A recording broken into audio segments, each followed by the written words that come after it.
Veuillez ouvrir avec moi vos Bibles, s'il vous plaît, en Luc chapitre 4, à partir du verset 18, et je lirai jusqu'au verset 19. Luc 4, 18 à 19. « L'Esprit du Seigneur est sur moi, parce qu'il m'a oint, pour annoncer une bonne nouvelle aux pauvres. Il m'a envoyé pour guérir ceux qui ont le cœur brisé, pour proclamer aux captifs la délivrance et aux aveugles le recouvrement de la vue, pour envoyer libres les opprimés, pour publier une année de grâce du Seigneur. » Vous le savez, ce matin, nous voulons rencontrer le Dieu qui délivre. On dénombre en France 60 619 places de prison. La densité carcérale globale atteint 105,9%, ce qui permet de comprendre la difficulté d'application des peines auxquelles la justice se heurte dans bien des cas. Les programmes gouvernementaux intègrent tous dans leurs promesses la construction de nouvelles places pour qu'enfin justice soit faite, avec souvent des résultats mitigés. Et je suis au regret ce matin de vous annoncer qu'ils font face à un problème que Satan ne connaît pas. En effet, le nombre de places de prison dont Satan dispose pour enfermer les hommes est si important qu'on pourrait difficilement toutes énumérer les constructions majeures dans lesquelles il bloque les destinées, dans lesquelles il paralyse les progressions et les avancées. Le diable n'a pas de problème de surpopulation carcérale. Il a toujours suffisamment de places de prison pour bloquer nos vies. Le diable emprisonne les hommes par la possession démoniaque, comme nous pouvons le voir dans de nombreux passages des Écritures. Et parler de délivrance, c'est souvent limité à envisager comment faire sortir les gens de ces prisons-là. Comment expulser un esprit impur d'un corps? Comment faire pour qu'une personne qui est possédée par un esprit démoniaque se trouve délivrée par la puissance du nom de Jésus? Nous en parlons souvent dans ce contexte ou dans cette perspective, et gloire soit rendue à Dieu parce que c'est quelque chose qu'il nous a donné de pouvoir faire. Il dit, voici les miracles qui accompagneront ceux qui auront cru. En mon nom, ils chasseront les démons. Ça veut dire que nous avons le pouvoir de chasser les démons. Que si une personne est dans une prison démoniaque, nous avons en tant que chrétiens, en tant que serviteurs de Dieu, le mandat pour expulser le démon de ce corps et permettre à cette personne de recouvrer la liberté. Quelqu'un me donne un bon amen. Amen. Cependant, les prisons dont Satan dispose ne sont pas uniquement la possession démoniaque. Les forteresses mentales peuvent aussi constituer des prisons. Lorsque quelqu'un est certain qu'il ne vaut rien, il est en prison. Lorsque quelqu'un est convaincu que la vie n'a rien de bon à lui offrir et qu'il se retrouve à l'article de la mort avec un rasoir dans les mains qui est posé sur sa veine, cette personne est enfermée dans une prison. Elle a été condamnée par le diable. Le verdict est tombé. Pour ce type de prison aussi, il doit y avoir une solution.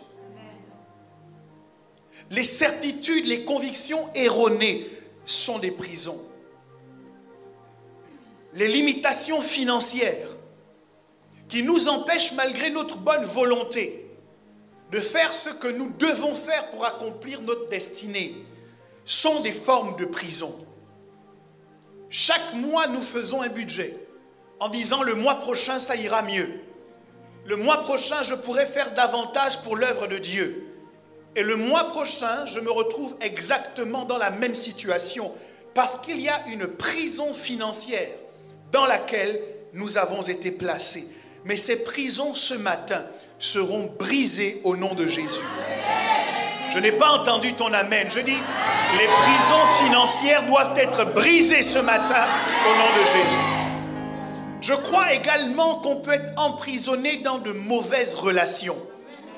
Des gens avec lesquels on est en alliance et qu'on ne peut pas, des alliances qu'on n'a pas le pouvoir ou qu'on n'arrive pas à rompre. Et on se rend compte que ces relations ne nous apportent que des problèmes, que des malheurs. La Bible nous rappelle que lorsque Jonas a désobéi à Dieu et qu'il est rentré dans le navire qui allait en direction opposée du lieu où Dieu l'avait envoyé, une tempête s'est abattue sur le navire au point que tous les commerçants ont dû jeter toutes leurs marchandises. Ils ont tout perdu à cause de la mauvaise personne qui était dans leur embarcation. Parfois, nous sommes emprisonnés dans des relations toxiques qui nous dévalorisent en permanence, qui nous font toujours nous sentir moins que rien, qui nous donnent l'impression que tout ce que nous faisons est toujours mal.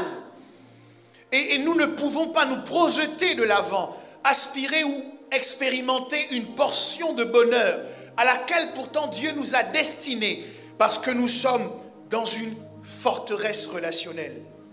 Ce type de prison également, Dieu ce matin va les briser. Quelles que soient les alliances, quelle que soit leur ancienneté, quelle que soit leur durée, je dis que les alliances néfastes pour toi ce matin vont être brisées. Parfois tu ne pars pas par loyauté ou par gratitude, mais c'est une gratitude mal placée. Si elle met en danger ton souffle de vie, si elle met en danger ta propre destinée.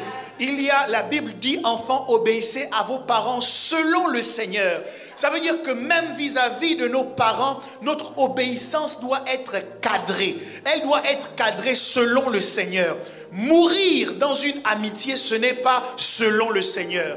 Pleurer en permanence, ce n'est pas selon le Seigneur. Souffrir en permanence, ce n'est pas selon le Seigneur. Je demande à Dieu de faire exploser les verrous de fer de ces prisons relationnelles dans lesquelles le diable a enfermé quelqu'un aujourd'hui.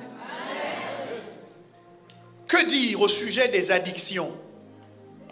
Lorsqu'une personne sait dans son cœur que cette substance est nuisible pour son corps, mais qu'elle ne peut pas s'empêcher, une pression s'exerce sur elle en lui disant, pour te sentir mieux, pour t'en sortir dans la vie, tu as besoin d'avoir recours à cela.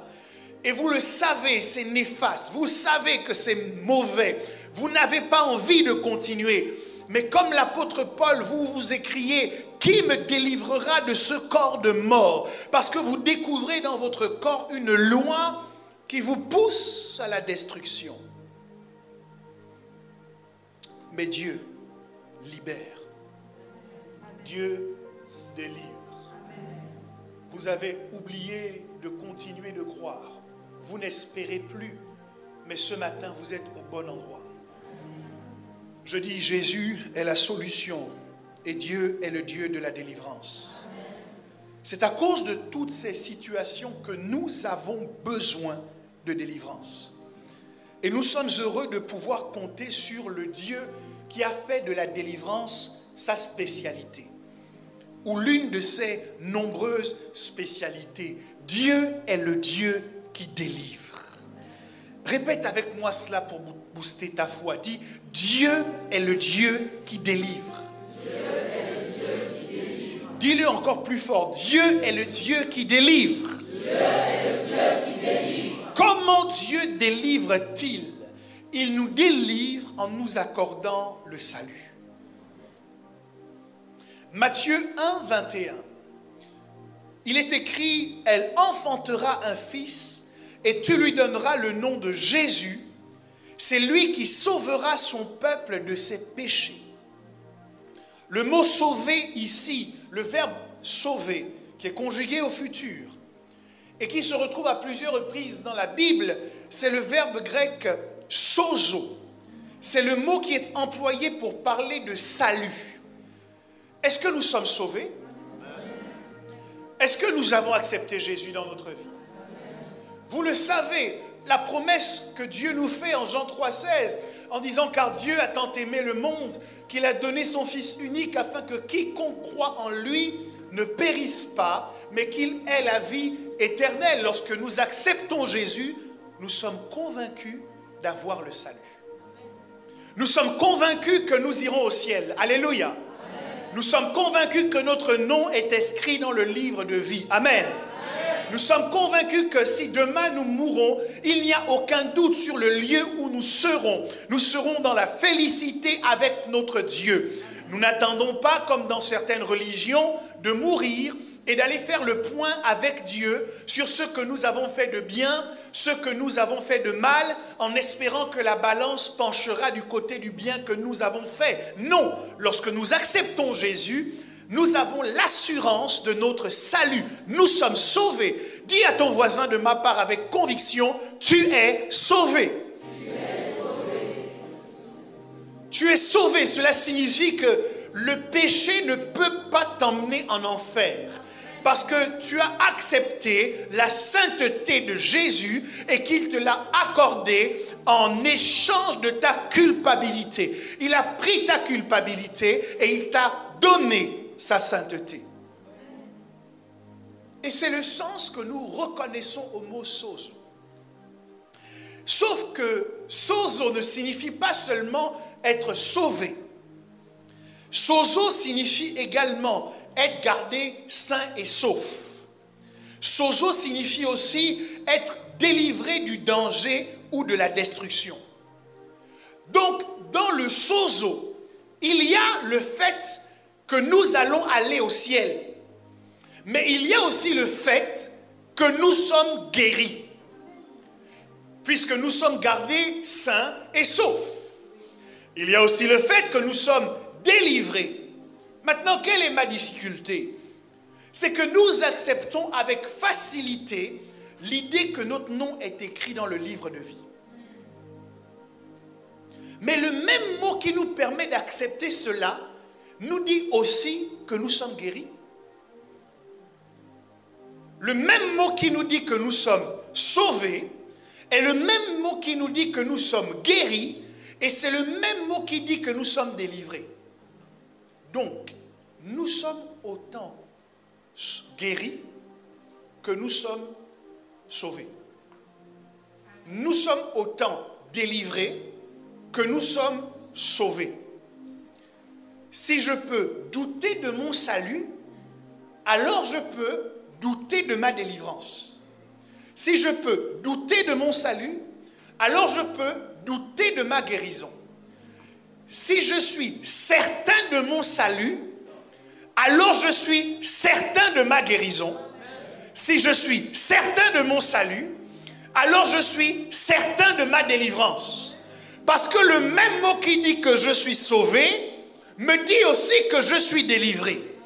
Est-ce que tu peux jauger dans ton cœur le niveau de foi que tu mets dans le fait d'être sauvé et vérifier avec moi qu'il est au moins au même niveau que ta conviction sur le fait que tu es aussi guéri et que tu as une assurance par le fait que tu es également délivré.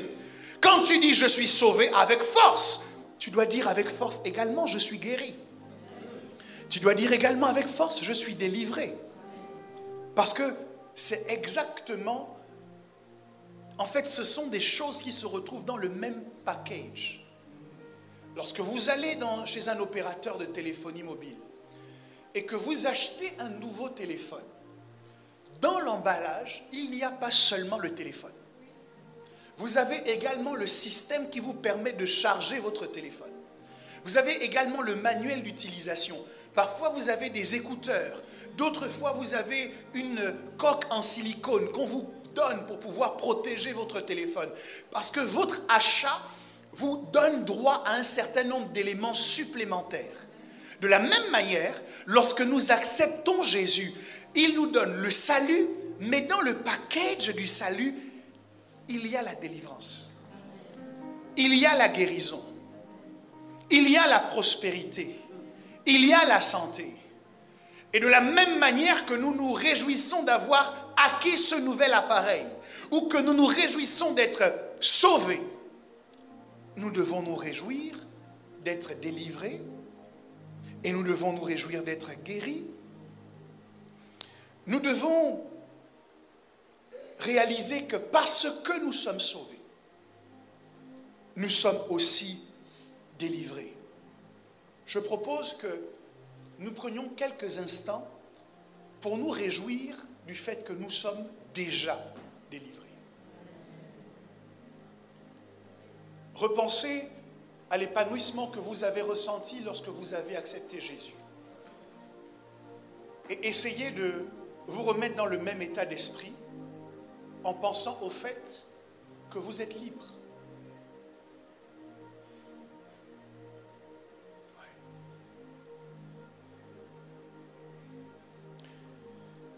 Seigneur, nous te disons merci pour le salut, pour la guérison et pour la délivrance.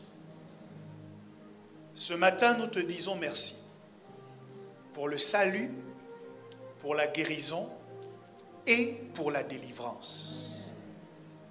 Encore, nous te disons merci pour le salut, pour la guérison et pour la délivrance.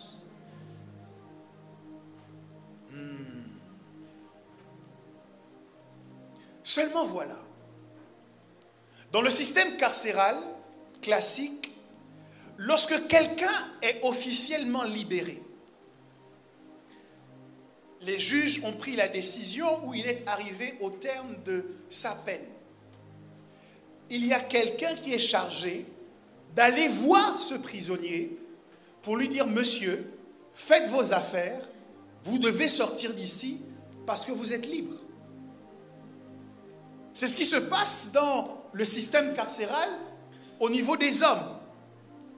Sauf que le diable a mis en place un système carcéral qui ne respecte pas cette règle-là. Dans son système de prison, il s'est assuré que personne de ses effectifs ne viendrait jamais mettre au courant un prisonnier du fait qu'il a déjà été libéré. Et donc, il y a des gens qui sont encore en prison parce que personne n'est venu leur dire « Monsieur, madame, faites vos bagages pour sortir de cette prison de condamnation parce que vous êtes déjà libre. Monsieur, madame, faites vos bagages et sortez de cette prison de culpabilité parce que quelqu'un a payé le prix afin que vous soyez libres. » Et beaucoup d'entre nous, nous croupissons dans des cachots, dans des cellules, alors que l'acte de notre libération a été signé déjà depuis fort longtemps. La Bible dit qu'il a cloué l'acte dont les ordonnances nous condamnaient. À partir du moment où Jésus a donné sa vie pour nous, légitimement, nous devions être libérés. Cependant, le diable fait tout pour maintenir les gens dans l'ignorance, afin qu'ils ne réalisent pas qu'ils sont libres et qu'ils ne vivent pas en connaissance de cause. Dans ce sens, on comprend la nécessité pour Jésus d'intervenir directement dans le processus de libération. Lorsqu'il se révèle dans cette synagogue en Luc 4, 18 et qu'on lui donne le rouleau du prophète Ésaïe, et que Jésus va lire cette portion de texte, il se présente comme cet agent qui décide de rentrer dans la prison, de laquelle on ne t'a pas dit que tu étais libre et que tu pouvais sortir. Il décide de se substituer à tout le corps administratif et pénitentiaire qui aurait dû te mettre au courant de ta guérison. Et il se présente à toi pour dire: l'Esprit du Seigneur est sur moi parce qu'il m'a oint. Il m'a envoyé pour annoncer une bonne nouvelle aux pauvres. Il m'a envoyé pour guérir ceux qui ont le cœur brisé, pour proclamer aux captifs la délivrance et aux aveugles le recouvrement de la vue, pour renvoyer libres les opprimés, pour publier une année de grâce du Seigneur. Jésus circule maintenant dans les couloirs de cette prison. Et il dit, l'Esprit du Seigneur est sur moi pour vous proclamer que vous êtes libres. Il circule dans les rangées de cette église. Et il dit, l'Esprit du Seigneur est sur moi parce qu'il m'a oint pour vous dire que vous êtes déjà libres. Il m'a envoyé pour vous proclamer que vous n'avez plus besoin de rester dans cette prison. Vous n'avez plus besoin de respecter les 4 murs de délimitation que l'on vous avait affectés. Mais vous pouvez vous lever et vous pouvez sortir librement.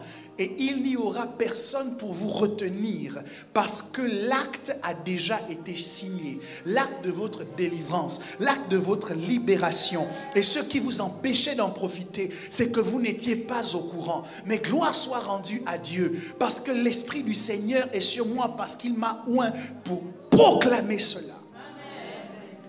L'histoire d'Israël et de Moïse est aussi une histoire de délivrance. Le peuple de Dieu a été libéré de l'Égypte à destination de la terre promise.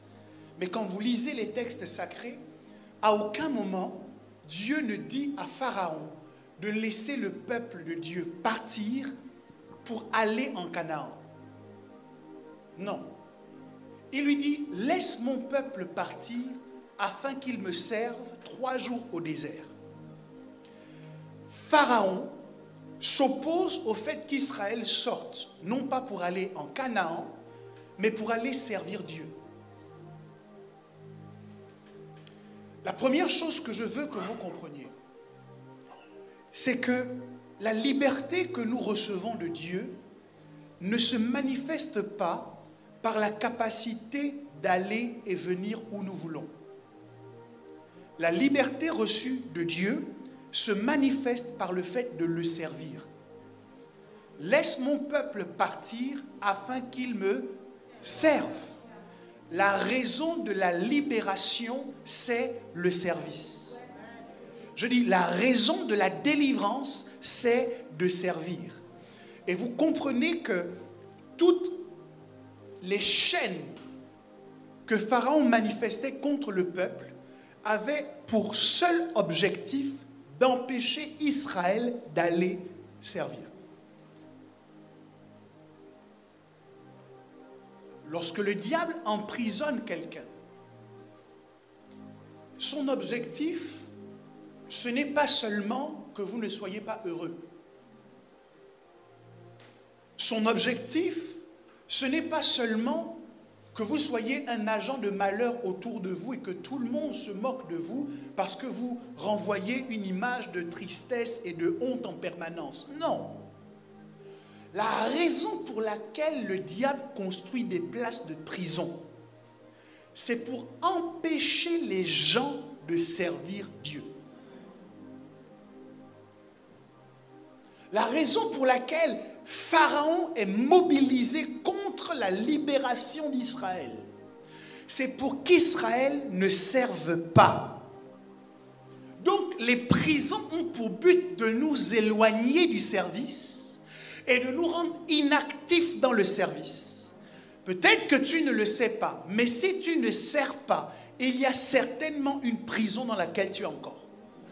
Parce que ce que le diable emploie pour empêcher les gens de servir, ce sont des prisons. Ce sont des prisons d'occupation. Ce sont des prisons de pensée, des prisons mentales qui font que je deviens inactif, que nous devenons inactifs dans la maison de Dieu.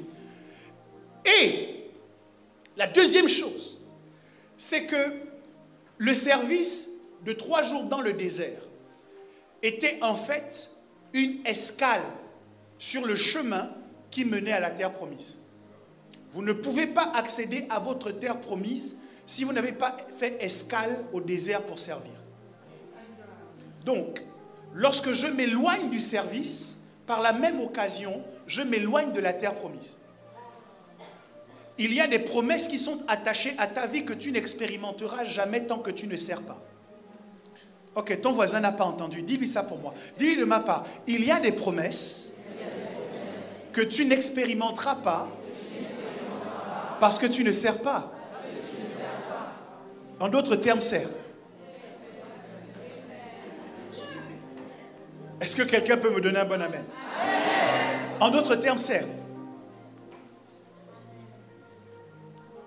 Dieu considère qu'à partir du moment où mon peuple a réussi à sortir d'Égypte pour aller me servir, la terre promise n'est qu'une formalité. Lorsque je suis au service, atteindre la terre promise n'est qu'une formalité. Quelqu'un me donne un bon amen. Donc, lorsque je dis à Dieu de me délivrer, lorsque nous disons à Dieu que nous voulons sortir des prisons dans lesquelles nous sommes, il faut que nous soyons d'accord que la liberté qu'il nous octroie ne nous serve pas à nous éloigner de lui. Mais qu'une fois libre de l'esprit de rejet, je peux être enfin utile à Dieu pour embrasser toutes les personnes qui ont besoin d'être consolées dans sa maison. Une fois que je suis libre de la maladie, je peux enfin prier pour des gens qui sont malades comme je l'ai été et chasser la maladie parce que j'ai foi que Dieu est le Dieu qui guérit. Lorsque Dieu me libère de quelque chose, c'est toujours dans le projet que je le serve dans quelque chose. Et donc, lorsque je demande à Dieu la libération, je dois être d'accord pour m'engager à son service. Frère, si tu as une terre promise que tu dois atteindre, tu as un service que tu dois rendre. Parce qu'il faut pouvoir rendre avant de prendre. À la manière des Israélites, nous aussi, nous sommes délivrés. Colossiens 1,13 dit, il nous a délivrés de la puissance des ténèbres et nous a transportés dans le royaume du Fils de son amour. Donc, nous sommes délivrés par Jésus. Et je veux vous permettre d'étudier d'un peu plus près l'ordre de mission que nous avons lu tout à l'heure. Quand Jésus prend la parole et qu'il dit « L'Esprit du Seigneur est sur moi parce qu'il m'a oint pour annoncer une bonne nouvelle aux pauvres », on voit qu'il va décrire un certain nombre d'actions. La première, c'est qu'il va annoncer. La deuxième, c'est qu'il va guérir. La troisième, c'est qu'il va proclamer aux captifs la délivrance et aux aveugles le recouvrement de la vue. La quatrième, c'est qu'il va renvoyer libres les opprimés. Et la cinquième, c'est qu'il va publier une année de grâce. Si vous faites attention à ce discours, vous découvrez à l'intérieur que Jésus alterne entre deux choses. Il alterne entre le fait de dire et le fait de faire. Il commence en disant l'Esprit du Seigneur m'a oint pour annoncer. Et donc, à ce moment, le verbe qu'il emploie peut être classé dans la catégorie de ce que l'on dit. Il a été oint pour annoncer. Et il dit également, il m'a envoyé pour guérir. Et lorsqu'il s'agit de guérir, on passe de la parole à l'acte. Et donc, à ce moment, il s'agit de le mettre dans la catégorie des choses que Jésus est venu faire. Non pas dire, mais qu'il est venu faire. Verset 19, il continue en disant, pour proclamer aux captifs la délivrance. On le met dans quelle catégorie? Dire ou faire? Proclamer aux captifs la délivrance, c'est dans la catégorie de dire, et aux aveugles le recouvrement de la vue. Et pour renvoyer libres les opprimés, dire ou faire?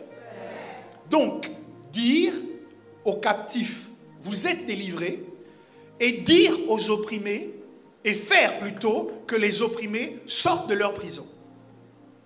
Je redis, dire aux captifs, vous êtes libres, et dire aux opprimés, ou plutôt, et agir pour que les opprimés sortent des systèmes d'oppression dans lesquels ils sont.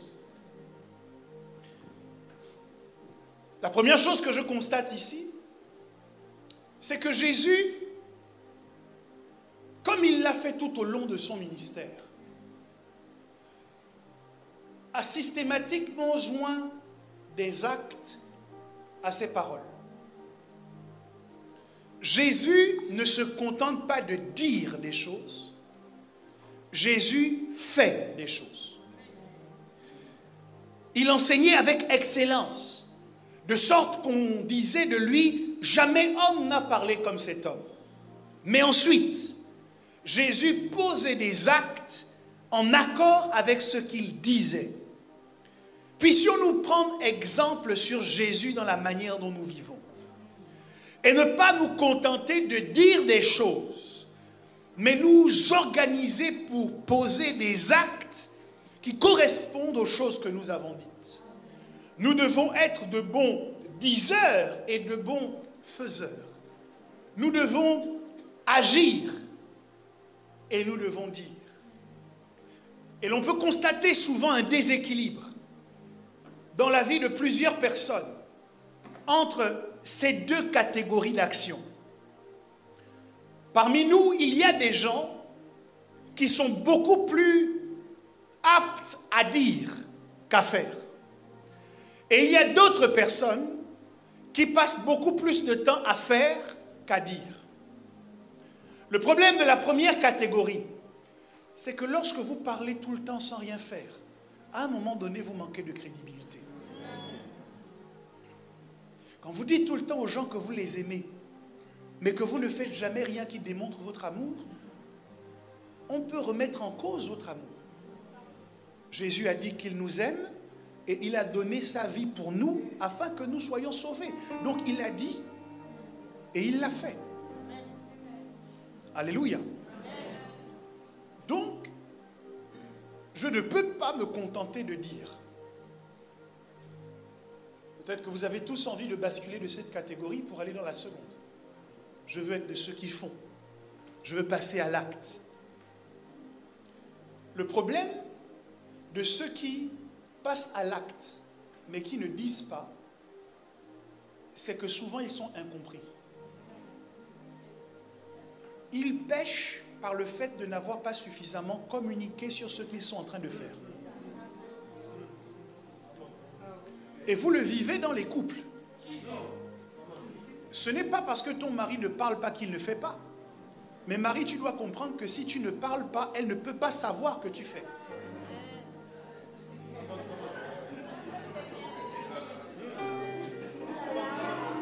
Et si nous prenons exemple sur Jésus, nous passons à l'action, mais nous disons également, nous expliquons également ce que nous faisons. Quand je suis en responsabilité dans un conseil à l'église, c'est bien que je fasse, mais c'est aussi bien que je dise ce que je fais. Parce que si je ne communique pas, je crée des confusions. Je crée des interrogations et des convictions qui n'ont pas lieu d'être. Jésus nous montre l'exemple. Il dit et ensuite il fait. Même sa mort, Jésus l'a dite. Il a annoncé qu'il devait mourir. Et il précise à ses apôtres la raison pour laquelle il leur annonce. Il leur dit, je vous dis ces choses afin que vous ne soyez pas troublés lorsque ça se passera. Ils ont quand même été troublés. Mais la responsabilité de Jésus ne peut pas être engagée parce qu'il a fait ce qu'il devait faire pour que les disciples soient prévenus. Donc dans notre façon de vivre, vous êtes embauché comme salarié dans une entreprise de grâce. Sachez communiquer. Il faut savoir faire et il faut le faire savoir. Dans certaines entreprises, ce ne sont pas les plus compétents qui montent, mais ceux qui démontrent le plus rapidement ce qu'ils font, qui ouvrent un espace pour qu'on regarde les actions qu'ils posent, qui attendent d'appeler les clients lorsque le patron n'est pas loin et qu'il peut entendre leurs argumentaires qu'ils utilisent au téléphone. C'est là qu'ils sont les plus actifs. Et lorsqu'on pense à donner la promotion à quelqu'un, c'est à eux qu'on pense parce que, comme Jésus, ils font et ils disent.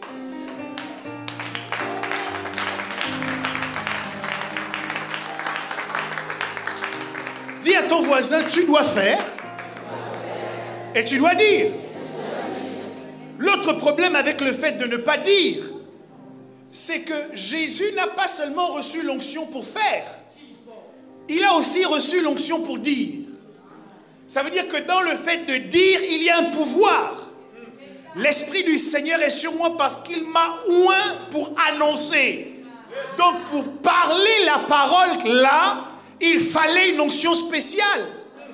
Ça fait la différence entre ceux qui disent et ceux qui disent. Parce qu'il y a des gens qui disent sans onction et rien ne se passe. Et il y a des gens qui disent parce qu'ils ont été oints pour dire quelque chose et il y a des résultats qui suivent ce qu'ils ont dit.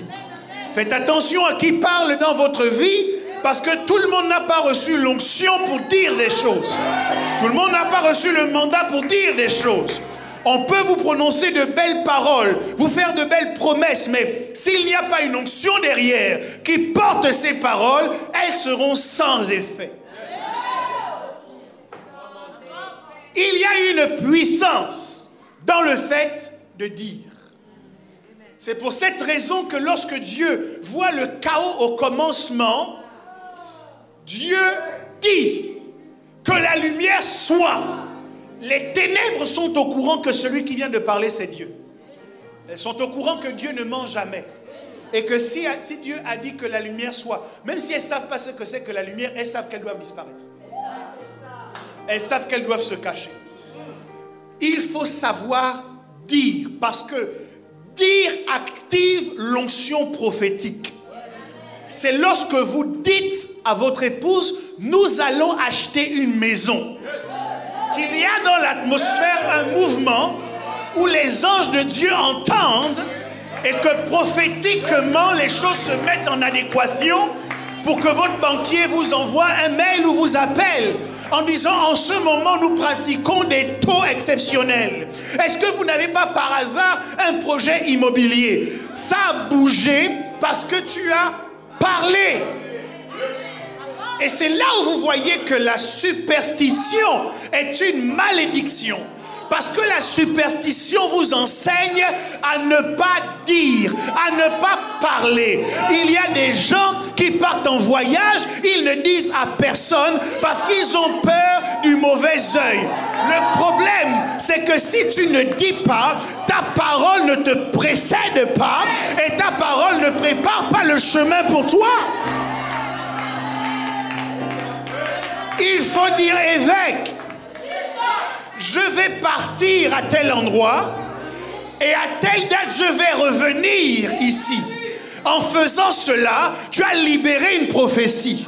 Et les anges qui travaillent avec l'évêque sont au courant que quel que soit ce que le diable a préparé là-bas, tu dois revenir d'où tu es parti parce que l'Éternel gardera ton départ, mais il gardera aussi ton arrivée.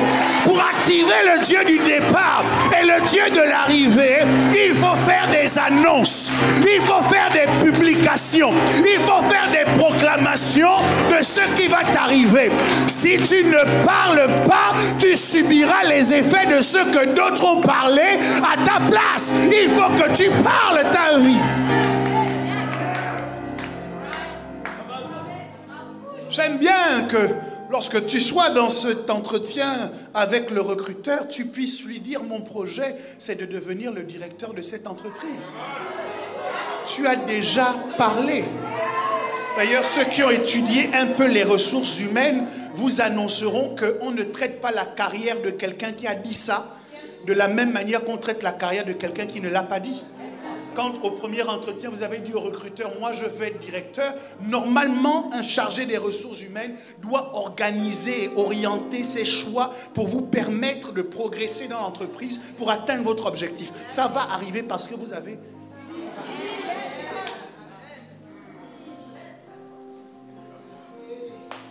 Combien de fois tu as rendu ta vie compliquée parce que tu n'as pas parlé? La Bible dit la vie et la mort sont au pouvoir de la langue. Et pour des raisons diverses et variées, c'est un pouvoir que nous avons choisi dans bien des cas de ne pas utiliser. C'est bien que tu puisses dire à cette sœur, je vais t'épouser.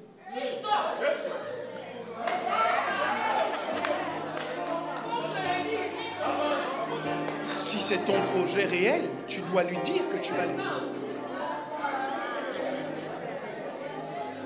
Parce qu'avant de connaître Ève, Adam a d'abord dit.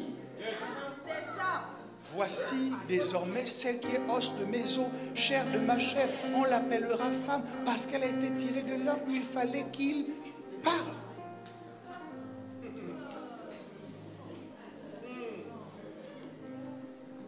Sortez de la superstition. C'est bien que tu dis j'aurai un enfant. Si tout le monde dans ta famille n'a jamais réussi à donner naissance, s'il y a des problèmes qui sont liés à la stérilité, c'est bien que tu te présentes à ce problème-là avec ta prophétie. Avant qu'il ne parle, parle. Avant qu'il ne te dise à quoi va ressembler ta vie, dis à quoi va ressembler ta vie. J'aurai du succès dans toutes mes entreprises. Je prospérerai. Je réussirai. Je ne commence pas ces études pour m'arrêter en chemin. J'irai jusqu'au bout. Je décrocherai mon diplôme. Je serai le meilleur salarié. Après, je commencerai mon entreprise. Et mon entreprise va dépasser les frontières de ce pays. Et mon nom va devenir fameux. Parce que comme Dieu a dit à mon père Abraham, je rendrai ton nom grand. Et que je suis de la même filiation. Alors j'ai droit à revendiquer la grandeur. J'ai droit de revendiquer la célébrité. J'ai droit d'être célèbre et d'être fameux dans ma génération. J'ai droit de causer un impact. Et cela, je l'active par le fait de le dire. Lève-toi le matin et dis. Couche-toi le soir et dis. Avant de manger à midi, redis. Quand on a critiqué Joseph parce qu'il avait fait un premier rêve et qu'il avait dit, la Bible dit Joseph a fait un autre rêve. Ça ne veut pas dire que quand tu diras, tu n'auras pas de problème. Mais la solution, quand tu as des problèmes parce que tu as dit, ce n'est pas de te taire, c'est de dire encore. Jésus alterne donc le fait de dire et le fait de faire. Et vous comprenez qu'il y a de l'importance au fait de dire. Quand il arrive et qu'il dit, cette jeune fille n'est pas morte, elle dort. Tout le monde se moque de lui. Mais après, elle se réveille comme d'un long sommeil. Parce qu'il a dit. Que Dieu nous aide. Mais allons plus en profondeur dans ce texte. Puisque nous parlons de délivrance, il vous aura certainement été perceptible qu'il y a deux mots qui semblent synonymes ici. Curieusement, toujours dans le cadre de la délivrance, ces deux mots qui semblent synonymes n'appellent pas de Jésus la même activité. Je redis, Jésus dit que l'Esprit du Seigneur est sur moi pour proclamer aux captifs la délivrance. Et ensuite il dit pour renvoyer libres les opprimés. Or, les gens qui sont captifs et les gens qui sont opprimés sont dans le même type de situation. Ok, les opprimés ne sont pas juste oppressés puisque Jésus a besoin de les renvoyer libres. S'il doit les renvoyer libres, c'est qu'ils sont emprisonnés. C'est qu'ils sont enfermés quelque part. Ils sont enfermés dans une oppression. Mais pour ceux qui sont opprimés, Jésus a besoin de passer à l'acte et il les renvoie. En revanche, pour ceux qui sont captifs, Jésus ne passe pas à l'acte, il ne pose pas d'acte, il leur dit. Il leur proclame. Il dit, vous êtes délivrés.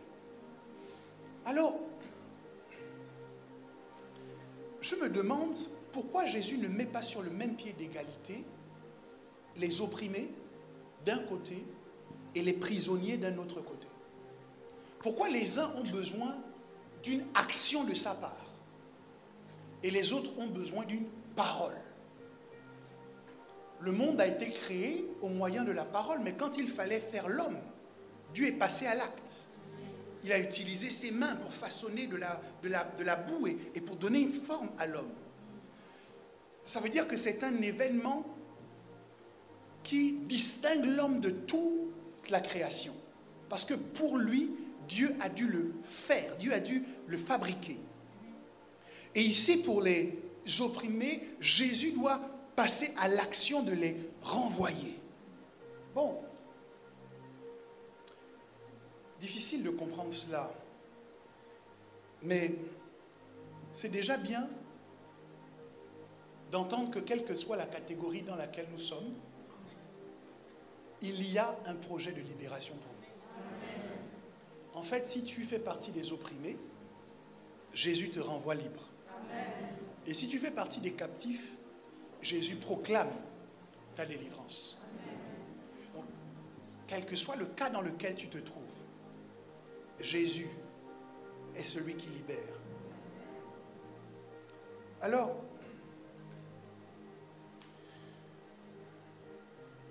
les gens qui sont opprimés, quand on se réfère au lexique grec, ce sont des gens qui sont brisés.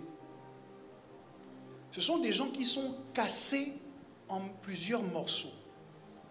Ce sont des gens qui sont meurtris. Ceux-là, Jésus va les renvoyer libres. Il doit s'impliquer physiquement dans leur libération.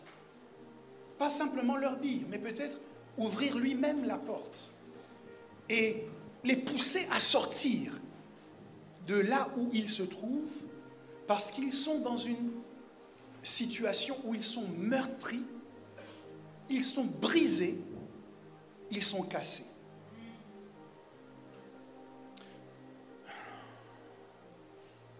Mais pour ce qui concerne les autres, pas les opprimés, les prisonniers, le lexique grec nous permet de lire autrement le texte. Le mot grec pour parler de captif, c'est le mot eshmalotos. C'est la contraction de deux mots. Malotos parle de capturer. Et esh parle de cette arme qui a été utilisée dans les combats à l'époque, qu'on appelle la lance, constituée d'un pic, d'un morceau de bois, avec un fer de lance qui a été attaché au bout. On pouvait l'utiliser pour le combat rapproché, mais elle pouvait également être lancée. Et l'image que le mot grec vient ici nous livrer, c'est que les captifs, ou plutôt les prisonniers, ne sont pas comme les autres. Pour faire une traduction littérale, hermalotos signifie ceux qui ont été pris avec la lance.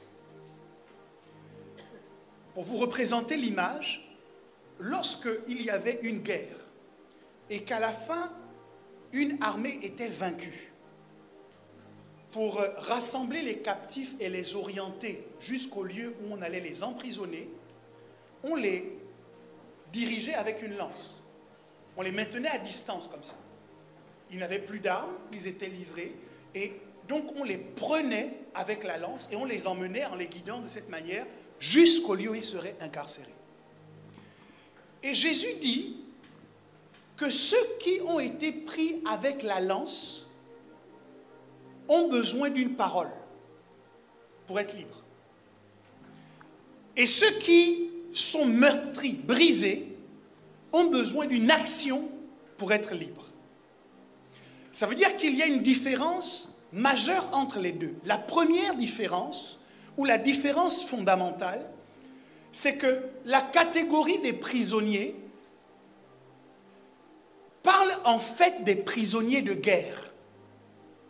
Des gens qui étaient dans le combat et qui, pendant qu'ils étaient dans le combat, en sont venus à être capturés.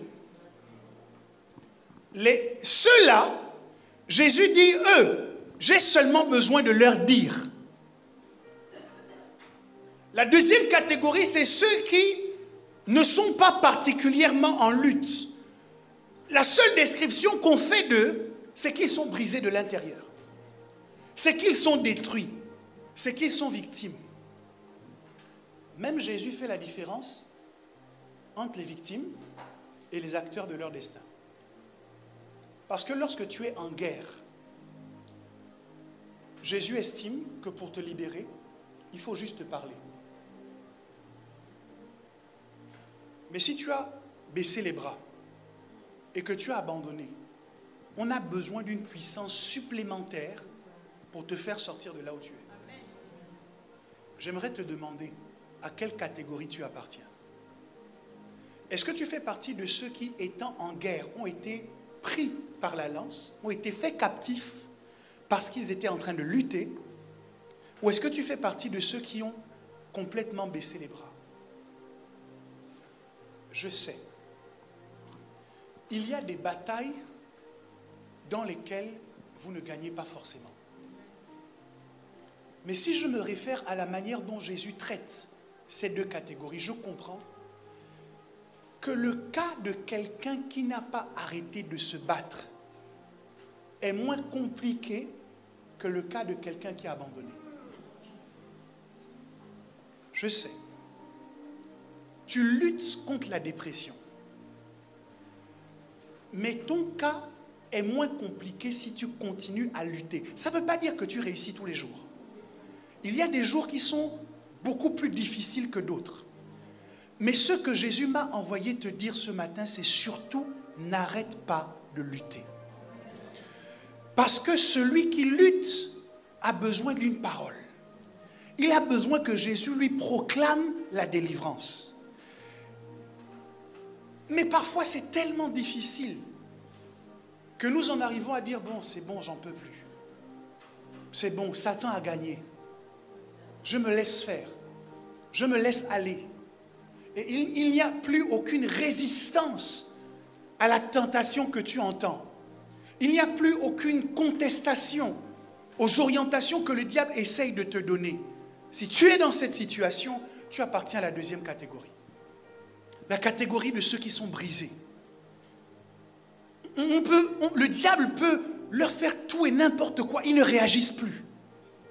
Il n'y a plus en eux de bataille pour se dire « Je dois être un bon chrétien. Je dois pardonner. » Non, pour eux c'est trop dur. Ils ont abandonné. Ils ont dit « Je suis comme ça. Je ne pardonnerai pas.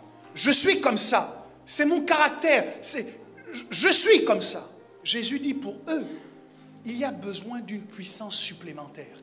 Jésus doit rentrer, ouvrir leur cage et les pousser à sortir.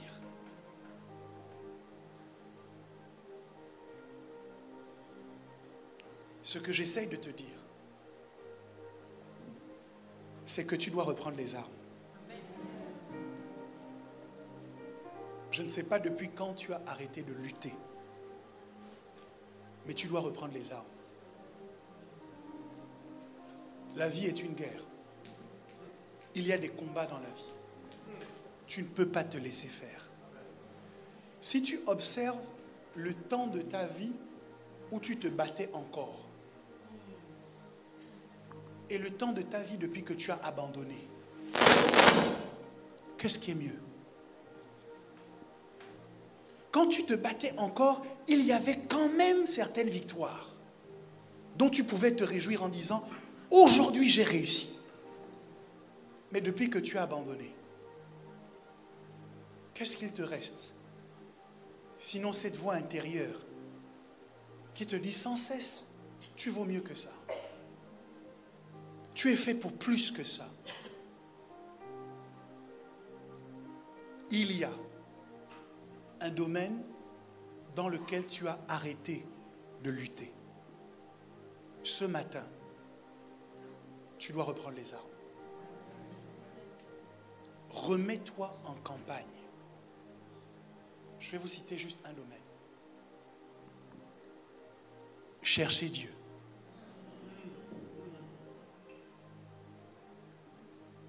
Plusieurs d'entre nous, quand nous venions de nous convertir, notre passion, c'était de savoir de plus en plus de choses au sujet de Dieu.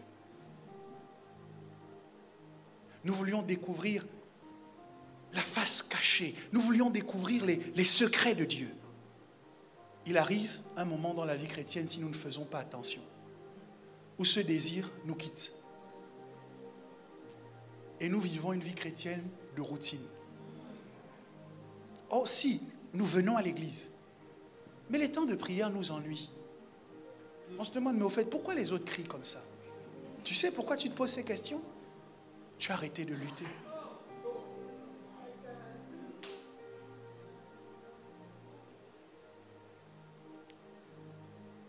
Et pour les gens qui sont dans cette situation, Jésus dit, il faut mobiliser une puissance supérieure.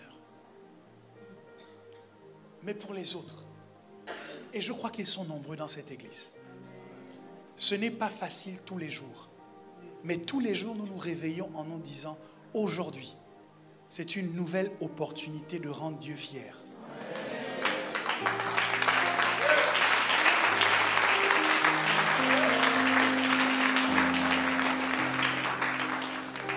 Alors sur quelle base, il me reste 10 minutes, mais sur quelle base Jésus peut venir simplement proclamer aux captifs la délivrance, comme si la délivrance des captifs avait déjà eu lieu avant lui, et qu'il a seulement besoin de venir les mettre au courant.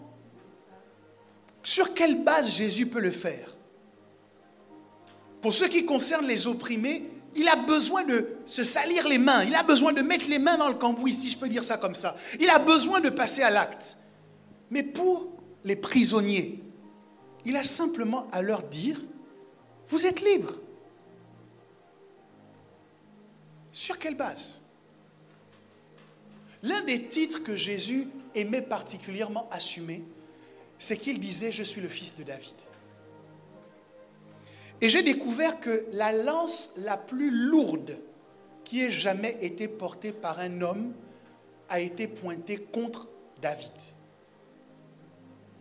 Lorsque David, le père dont Jésus se réclamait, arrive sur le champ de bataille, on nous décrit l'armada ou l'armure et l'équipement de Goliath. Et on dit que Goliath avait une lance qui pesait 7 kilos. Et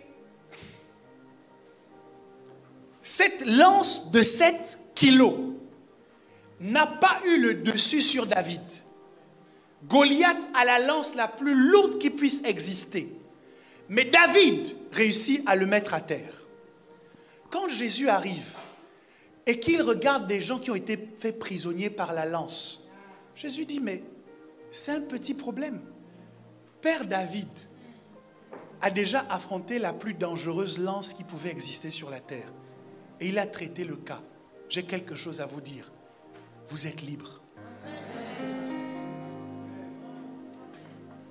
Ça, c'est la lance extérieure. Mais je me rends compte que David a une histoire bizarre avec les lances. Comme s'il devait accomplir quelque chose pour la postérité. Quand David va venir jouer dans le palais de Saül, après qu'on ait raconté que David a tué 10 000 alors que Saül n'en a tué que 1000, Saül commence à être nourri d'un sentiment de jalousie et de colère vis-à-vis de David. Et pendant que David est en train de jouer de la harpe, Saül saisit sa lance et il essaye d'empaler David sur le poteau de son palais. David réussit à esquiver la lance. La première lance que David a affrontée, c'était une lance externe. C'était la lance d'un Philistin. La deuxième lance, c'était une lance interne. C'était la lance de son propre roi. Et David se met dans une position où, quel que soit l'angle d'attaque du diable, qu'il passe par une lance externe ou qu'il passe par une lance interne, je sais comment je vais m'en sortir. La lance externe, je vais la vaincre avec les pierres que j'ai prises dans le torrent. La lance interne, je vais la vaincre avec ma harpe. La harpe de David est plus puissante que la lance de Saül. Alors que David était en train de louer, alors qu'il était en train d'adorer, lorsque le diable qui possédait Saül l'a excité afin qu'il prenne la lance pour tuer David, la louange de David a permis à David de se sortir de là. Jésus dit, ce que vous avez comme situation, ça a déjà été traité. Interne, externe, ça a déjà été traité. Vous êtes libre. Vous êtes libre. Dis à ton voisin, tu es libre. Vous vous souvenez, il dit aux Philistins, tu marches contre moi avec l'épée, la lance et le javelot, et moi je marche contre toi avec le nom de l'Éternel des armées, le Dieu de l'armée d'Israël que tu as insulté.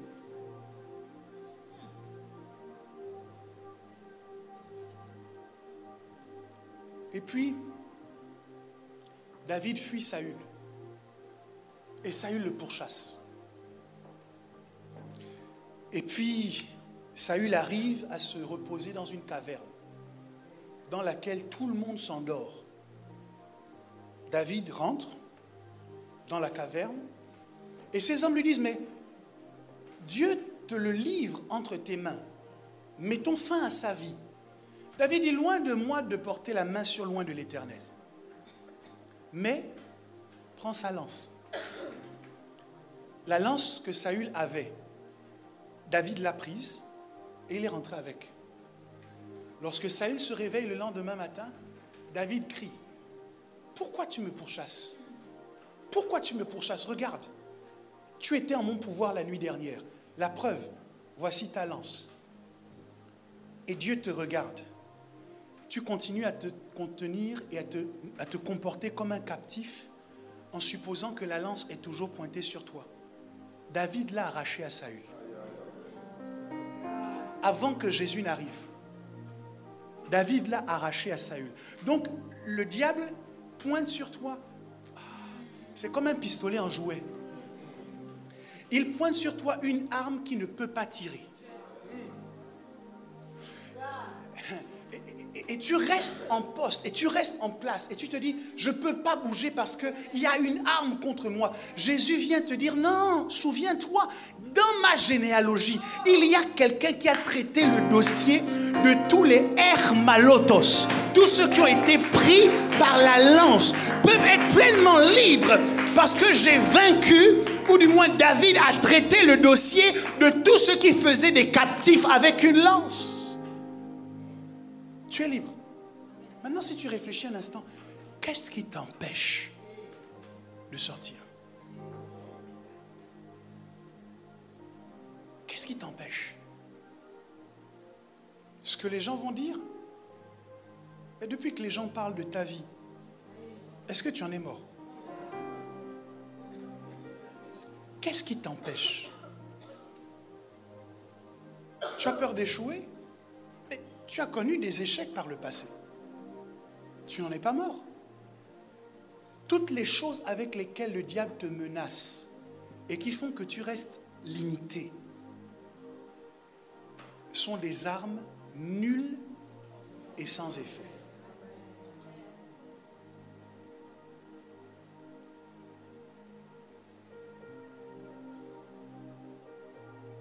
Ce matin, c'est un matin de délivrance. Il y a quelque chose que tu dois faire. Il y a un nouveau projet dans lequel tu dois te lancer. Il y a de nouvelles relations dans lesquelles tu dois t'investir. Et jusqu'ici, tu ne pouvais pas le faire parce que tu étais en prison. Emprisonné par les blessures du passé. Emprisonné par les échecs du passé. Par ma bouche, Jésus proclame, tu es libre. Tu es libre.